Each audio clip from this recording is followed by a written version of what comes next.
Salmo 16, por favor. Esse é o texto que nós vamos meditar. Salmo 16. Irmãos, hoje nós fomos fazer o programa de rádio, o irmão Roberto Pimenta e eu.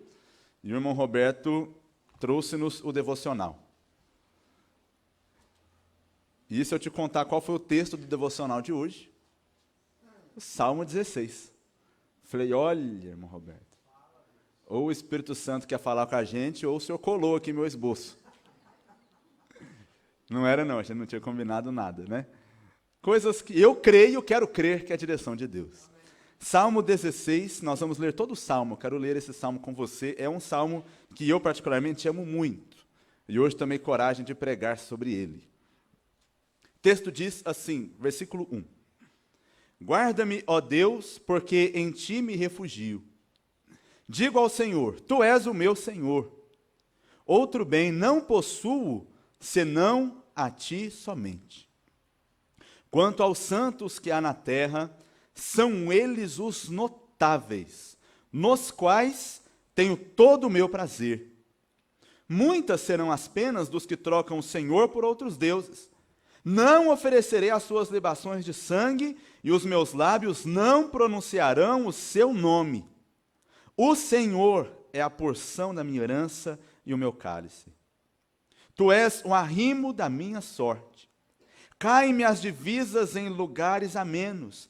É muito linda a minha herança. Bendigo o Senhor que me aconselha, pois até durante a noite o meu coração me ensina.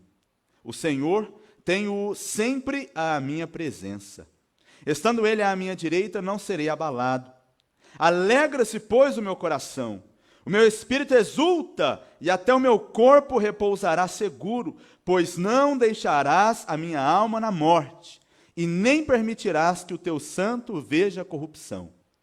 Tu me farás ver os caminhos da vida. Na tua presença há plenitude de alegria, na tua destra delícias perpetuamente.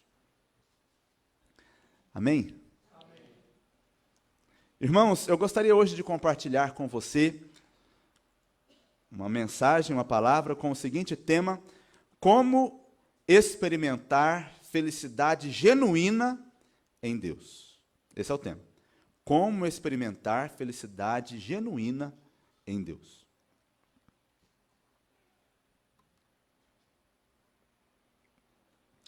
E o que me chama a atenção desse texto é o último verso. O último verso fala algo maravilhoso. O texto está falando de um Deus aonde encontramos, um Deus aonde há disponibilidade de alegria e de delícias perpétuas. Coisas que cá entre nós, você quer e eu também. Aliás, a tal da felicidade, trocando um pouquinho a palavra aí, é uma obsessão do nosso mundo moderno. Todo mundo quer ser feliz. O homem nasceu para ser feliz. Tudo é bom se te faz feliz. Tudo vale a pena se te fizer feliz. As pessoas estão desesperadas atrás dessa tal felicidade. Se você perguntar o que é felicidade, já enrola. Muita gente não sabe responder. Talvez nem você. O que é felicidade? A gente anda tanto atrás e não sabe o que é? E, na verdade, muitas pessoas deram palpite sobre o que é felicidade. Algumas pessoas dizem que felicidade é o estado de maior prazer somado ao estado de menor dor possível. Isso é felicidade. Outros dizem que felicidade é dar vazão, é dar espaço, é dar lugar aos impulsos que você tem. Você tem vontades, desejos. Quando você cumpre esses desejos, você é feliz. Algumas pessoas dizem que felicidade é encontrar a razão para viver e viver em prol dessa razão. Eu concordo com a Confissão de Fé de Westminster, que diz que o homem, ele existe para glorificar a Deus e gozá-lo para sempre. E eu concordo com o que o John Piper disse, que nós glorificamos a Deus quando gozamos da presença dele para sempre. Ou seja, Deus é glorificado quando nós somos satisfeitos, alegres, felizes nele. Mas, irmãos, há um problema. E o problema é, se em Deus há plenitude de alegria, se em Deus há delícias perpétuas, por que nem todo crente é alegre?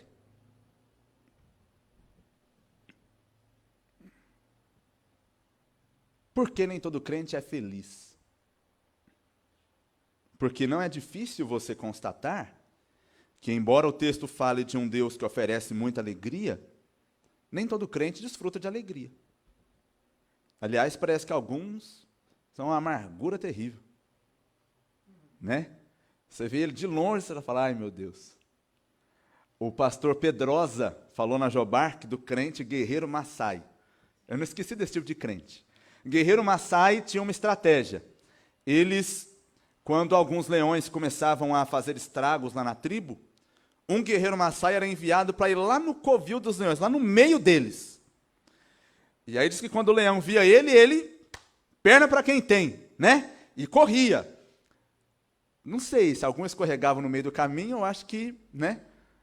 Não dava tempo de levantar. Mas eles corriam, e diz que corriam rápido, até chegarem na tribo. Mas quando chegavam na tribo, já havia um monte de outros guerreiros armados, esperando. Quando eles chegavam, o leão entrava atrás, eles emboscavam o leão, matavam ele. O crente guerreiro Massai é aquele que sempre que vem trazendo um leão para a gente matar. E normalmente tem uns que vêm, né? Quando ele chega, você já sabe, vem um leão aí. Vamos ter que matar. Nem todo mundo desfruta de alegria verdadeira. Por que não? Aliás, irmãos, esse é um dos motivos pelos quais muitos de nós vamos buscar alegria, satisfação, realização em outro lugar. Por que o pecado é tão atraente para alguns? Por que as realizações seculares são tão atraentes para alguns? A resposta é muito simples, porque eles não encontram essa alegria em Deus, então vão buscá-la em outro lugar. Evidentemente. Dá para entender isso? Então, entenda o seguinte, parece que a religiosidade de muitos de nós é pautada naquilo que Francis Schaeffer chamaria de um salto. Ele diz, Francis Schaeffer, mais ou menos o seguinte, que a nossa religiosidade perdeu o sentido. Nós vamos para o culto hoje buscando o espetáculo, buscando a sensação. Qual culto é o culto bom? É o culto que você sente um arrepio diferente, né? Pastor, essa pregação foi boa, eu senti aqui, eu senti o poder. Então, uma mensagem, por exemplo, que te faz pensar, as pessoas têm preguiça de ouvir.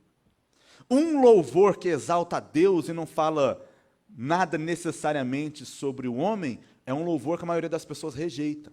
O culto bom é o culto feito para que o homem se sinta agradado de alguma forma. É a religiosidade do espetáculo. Qual é o problema? Que quando você vem nesse culto domingo, de fato o cristianismo faz sentido. De fato é gostoso. De fato faz bem. De fato, no domingo, no culto, você diz, olha, vale a pena servir a Deus. Mas na segunda-feira, parece que o sentido perde. Porque não tem a sensação. Então, há alegria no domingo, mas não há alegria na segunda. Alegria na hora do louvorzão, mas não há alegria no seu trabalho, como se você estivesse fazendo ao Senhor e não a homens. Então perceba que para muitos de nós, não há alegria mais quando saímos daqui. E por isso vamos buscar em outros lugares. Agora perceba que essa não era a religiosidade de Davi. Davi, escritor desse salmo, desfrutava de um Deus presente. De um Deus que fazia ele conhecer os caminhos da vida, ter alegria plena e desfrutar de delícias perpétuas, tanto sendo um pastorzinho, como sendo o rei grandioso de Israel. Ele desfrutava disso. O texto aqui que nós estamos lendo, parece nos mostrar essa alegria como resultado de alguns passos que nós precisamos dar.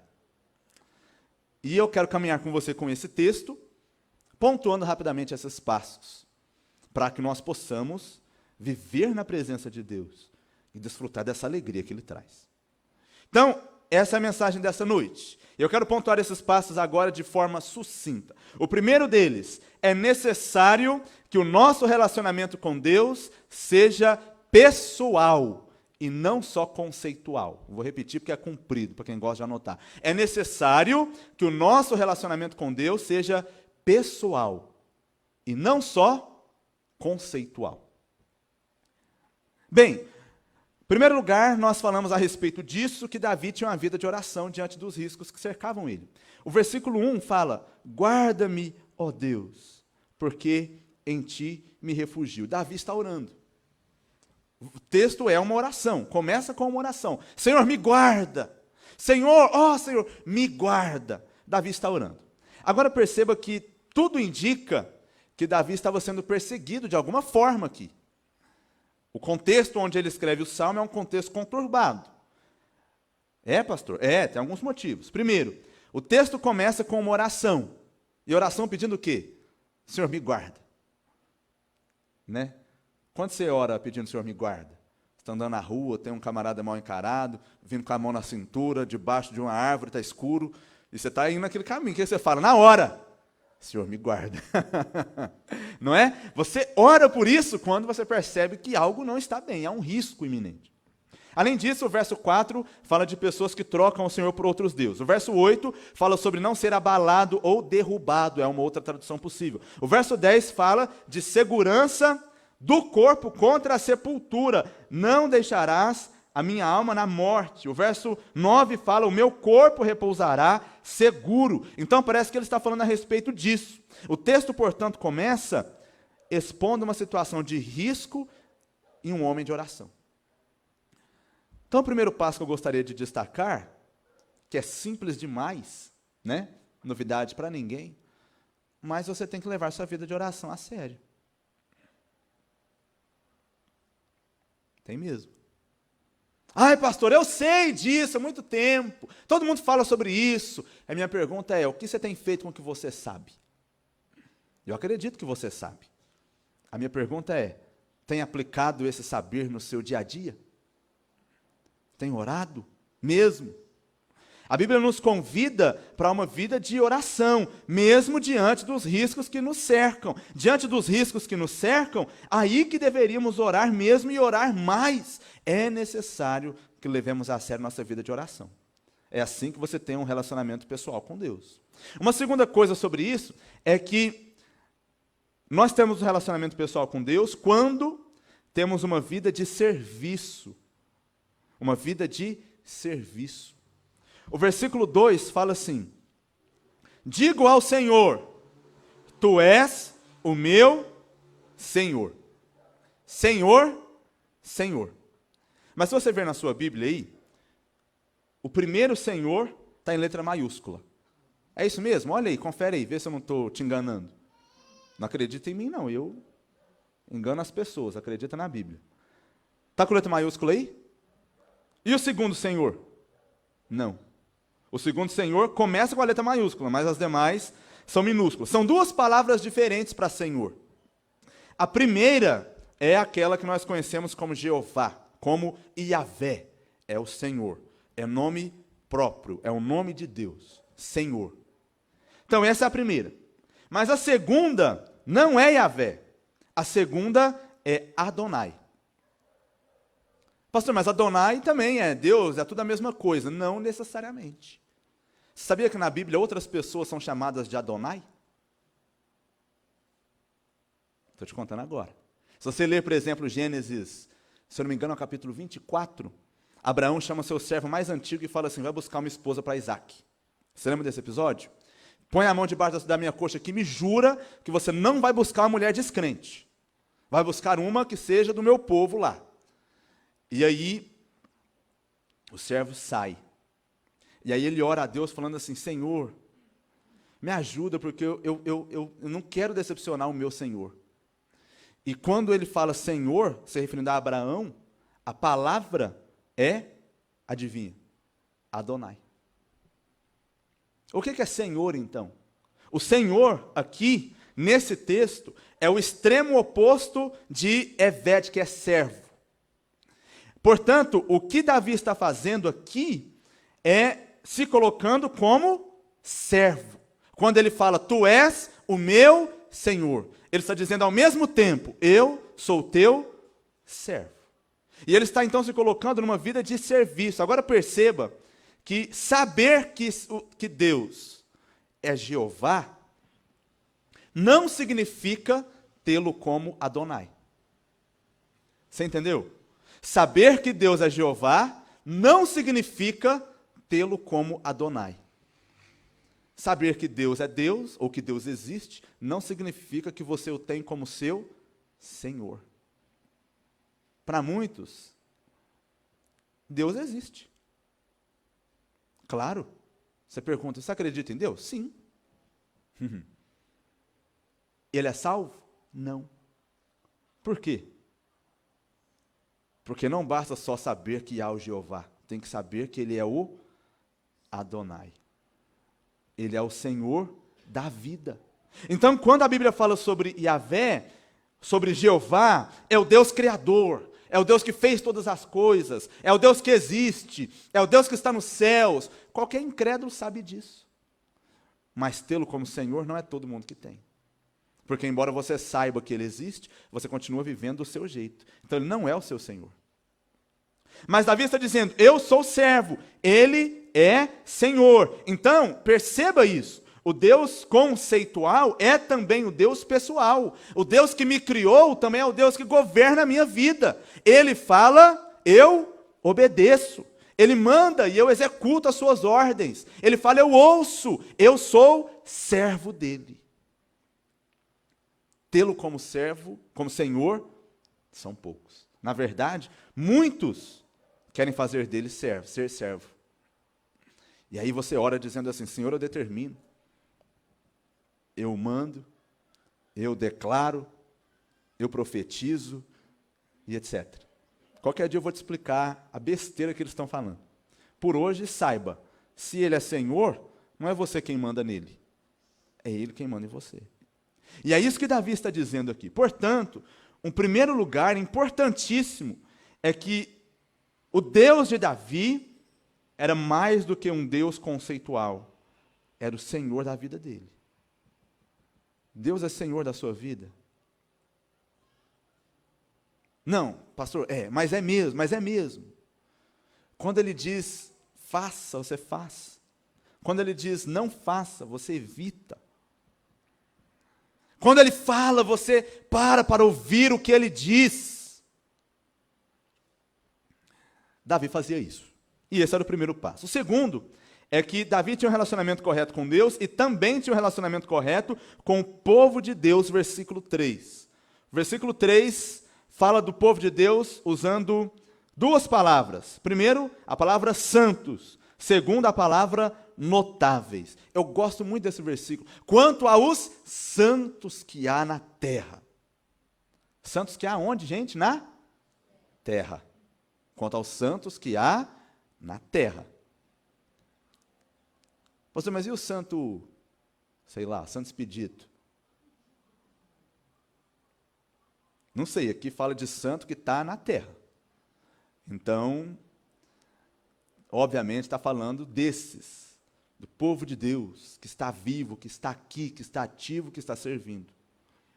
E o texto também diz notáveis. Essa palavra notáveis é a mesma palavra para nobres. É a ideia de excelência moral, a nobreza moral.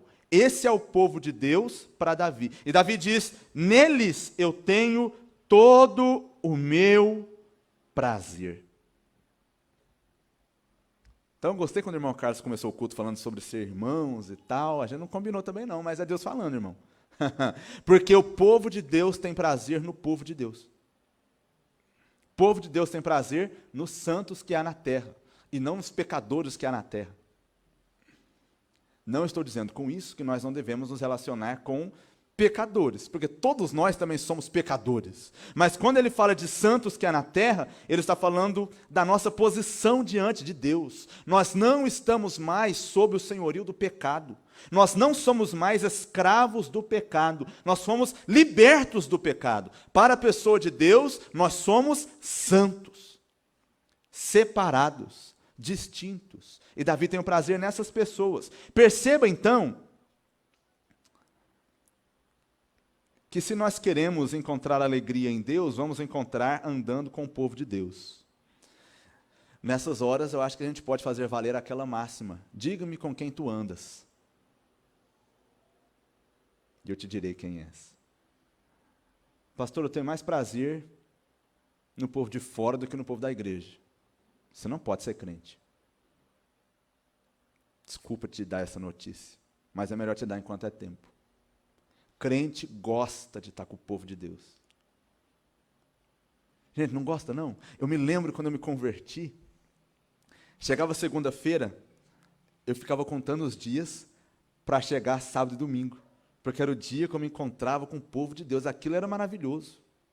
E eu me lembro da mesma forma que as minhas antigas companhias deixaram de ser tão agradáveis assim.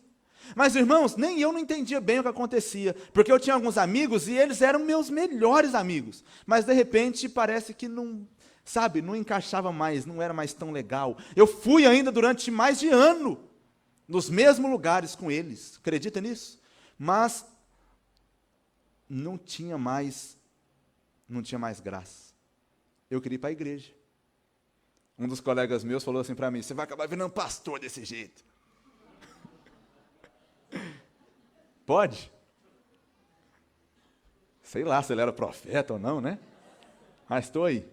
Mas o povo de Deus tem prazer no povo de Deus, porque ele foi transformado.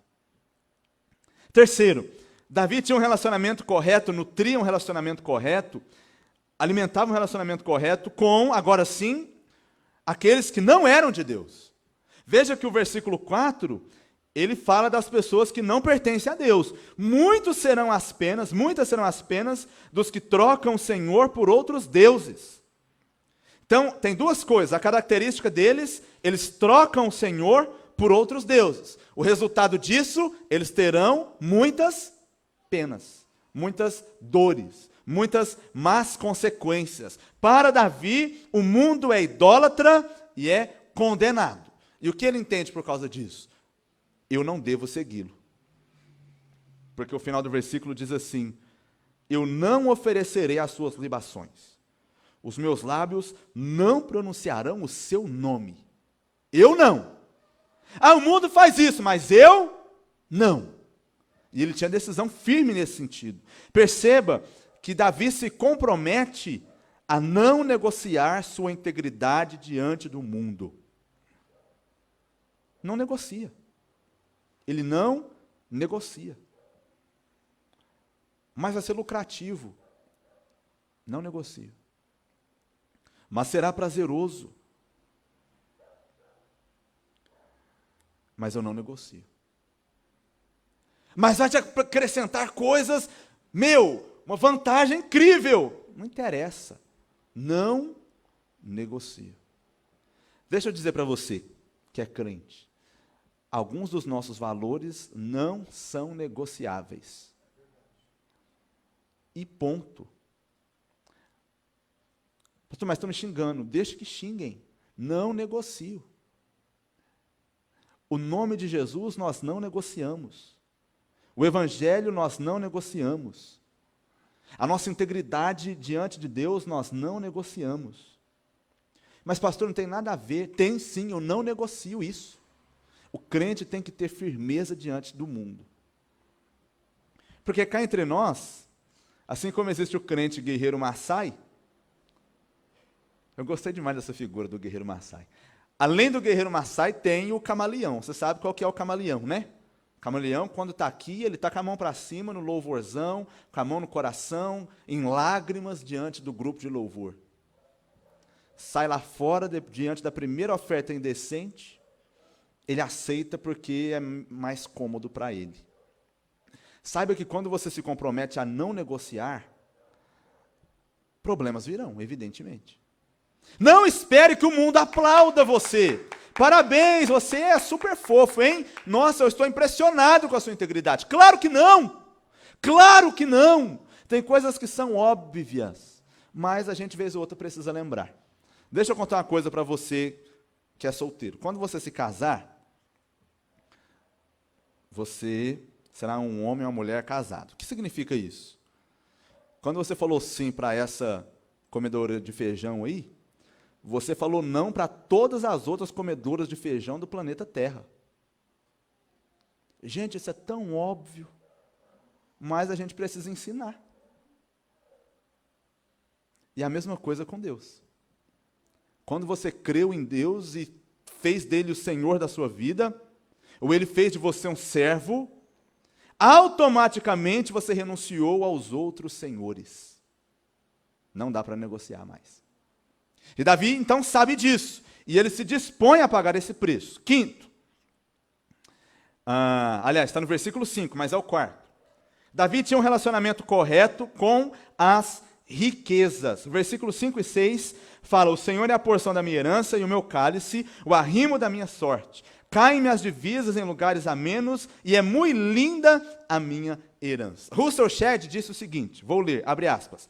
Uma pessoa santa é uma pessoa satisfeita com aquilo que Deus tem lhe dado e manifesta isso em atitudes de gratidão.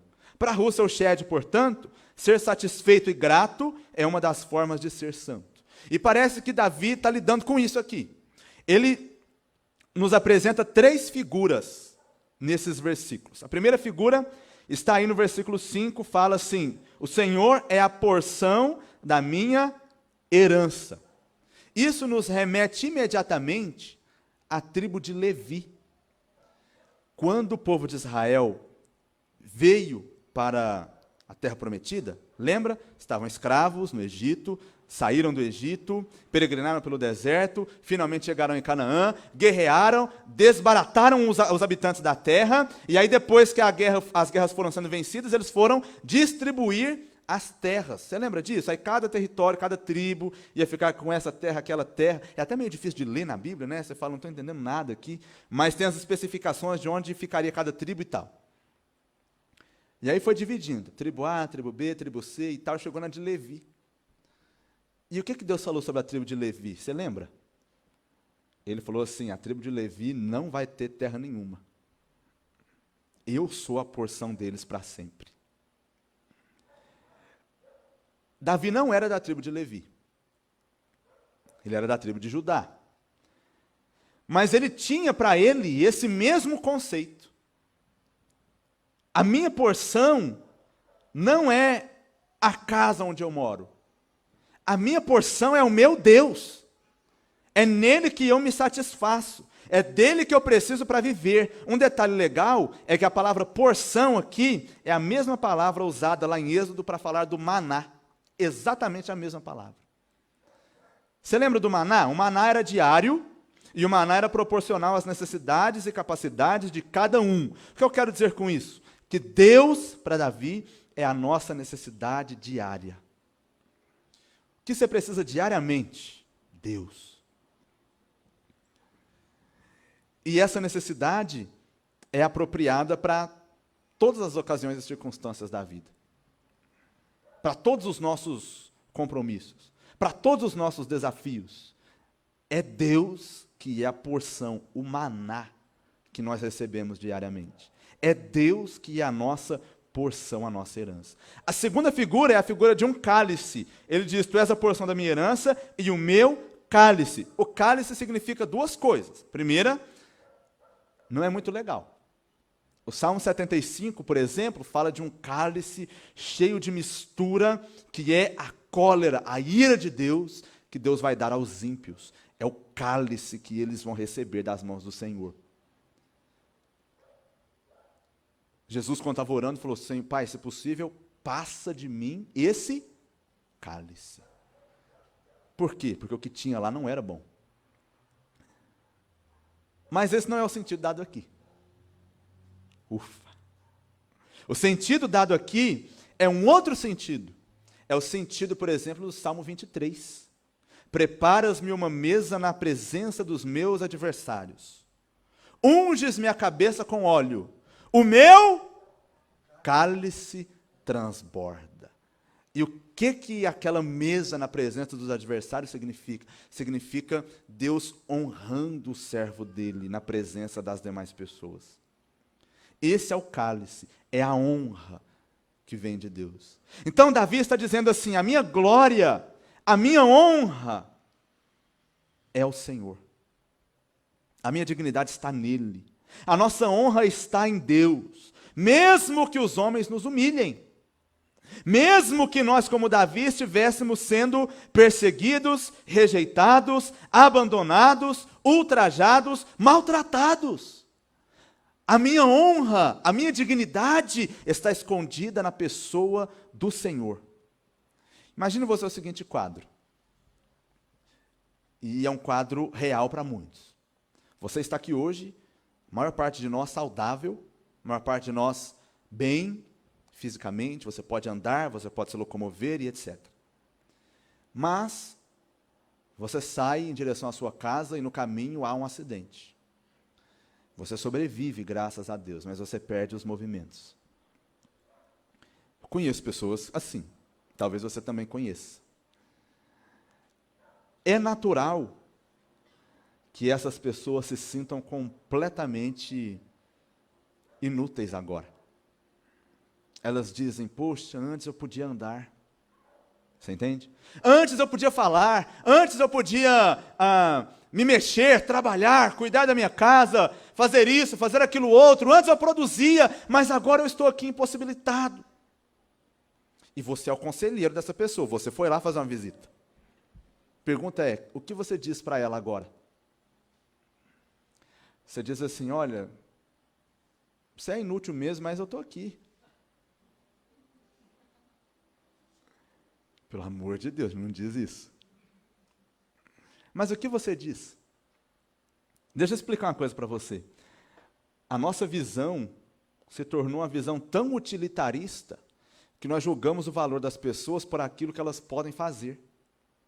Se ela não pode fazer nada, ela não presta. Mas o que Davi está falando?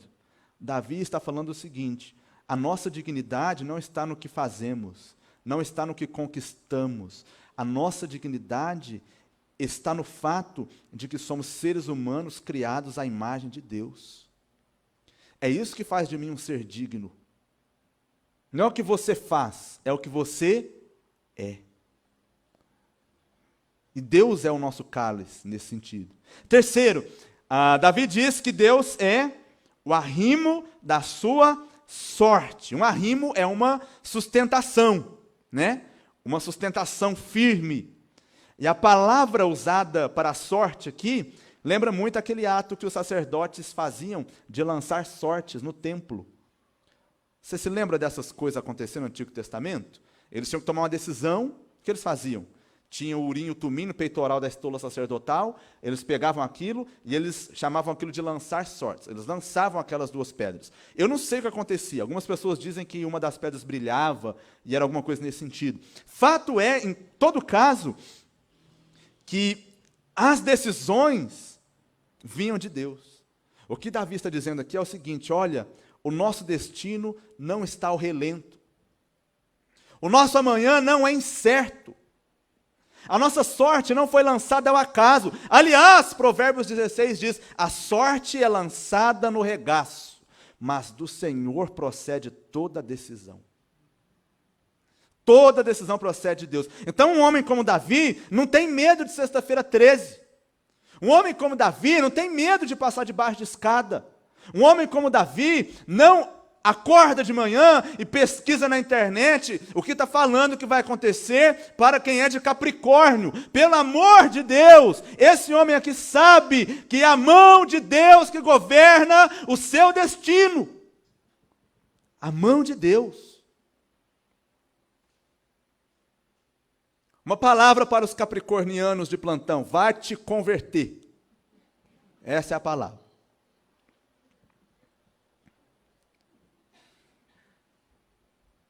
Deixa eu tomar uma água aqui rápido, já vou terminar.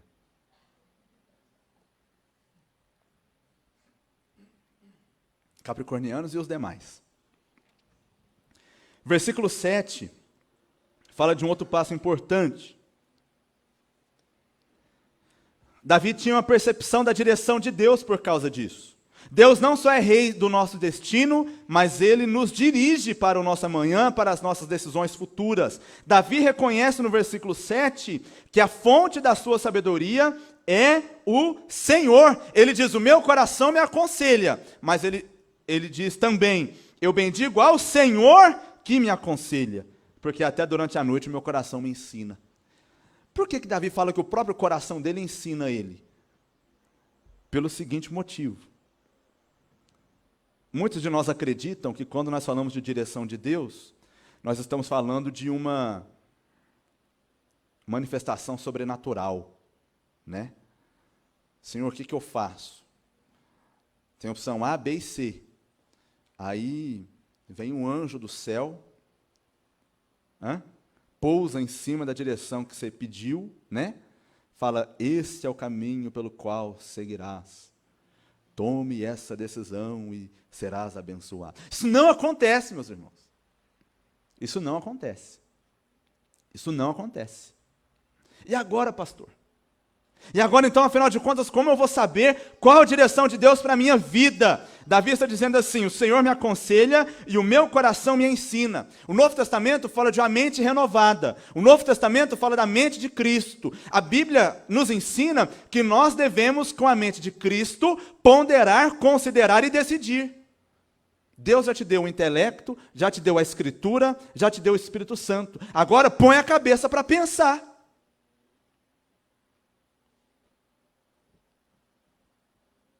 Posso falar para os jovens de novo aqui, rapidinho? Tem duas pessoas com quem você quer namorar. Uma é crente e uma é descrente. Você vem me perguntar, pastor, qual que é a direção de Deus?